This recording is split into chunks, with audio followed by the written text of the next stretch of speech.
തോട്ടത്തിൽ fashion jewellery, തോട്ടത്തിൽ watch കമ്പനിക്ക് എതിർവശം, കച്ചേരിത്താഴം, മൂവാറ്റുപുഴ.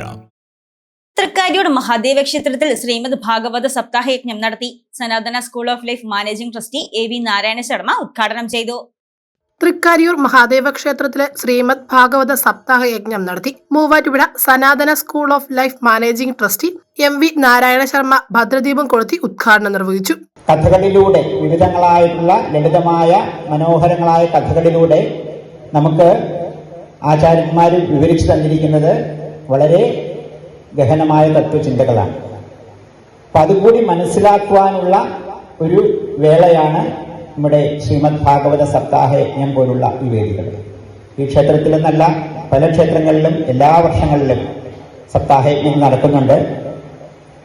ഇപ്പോൾ പുരാണങ്ങളെ പറ്റി പറയാറുള്ളത് പുരാ അഭിനവം എന്ന് പറയാറുണ്ട്. അത് വളരെ പുരാതനമാണെങ്കിലും നിത്യനൂതനമായിട്ട് നിലനിൽക്കുന്നതാണ് പുരാണങ്ങൾ.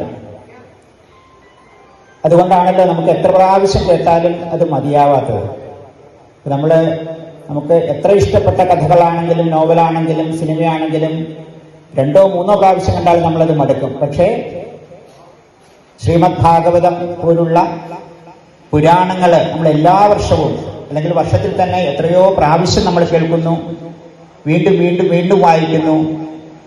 അപ്പോഴൊന്നും നമ്മൾ മടുക്കാതെ അതിൽ നിന്ന് പുതിയ പുതിയ പുതിയ നമുക്ക് അറിവുകൾ അല്ലെങ്കിൽ ആശയങ്ങൾ നമുക്ക് കിട്ടുന്നതിന് കാരണം ആ മഹർഷീശ്വരന്മാർ അതിൽ ചെയ്തിരിക്കുന്ന ആ ഒരു കാര്യം. അതായത് മഹർഷീശ്വരന്മാർ ചെയ്യുന്നത് എന്താണെന്ന് വെച്ചാൽ വിജ്ഞാനത്തെ ജ്ഞാനമാക്കി മാറ്റി, ഈശ്വരോമുഖമാക്കി മാറ്റി. എപ്പോഴെല്ലാം നമ്മുടെ പ്രവൃത്തികൾ ഈശ്വരനിലേക്ക് തിരിക്കുന്നുവോ ഈശ്വരോമുഖമാക്കുന്നുവോ അപ്പോഴാണ് അതിന് നിത്യനൂതനത്വം ഉണ്ടാകുന്നത്.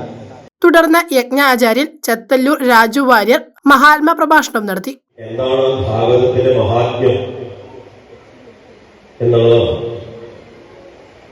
അതൊരു കഥയിൽ കൂടി നമുക്ക് പറഞ്ഞു കഴിഞ്ഞാൽ ആ കഥ മാത്രമേ നമുക്ക് മനസ്സിലാവൂ. എന്താണ് അതിനുള്ളിലിരിക്കുന്ന ആ തത്വം, അല്ലെങ്കിൽ ആ ഭാഗവതത്തിന്റെ മഹത്വം എന്താണ് എന്നാണ് നമ്മൾ മനസ്സിലാക്കുന്നത്. സാധാരണഗതിയിൽ മഹാത്മാർ അധ്യായം വായിച്ച് അതിന്റെ കഥകൾ പറയുന്നു.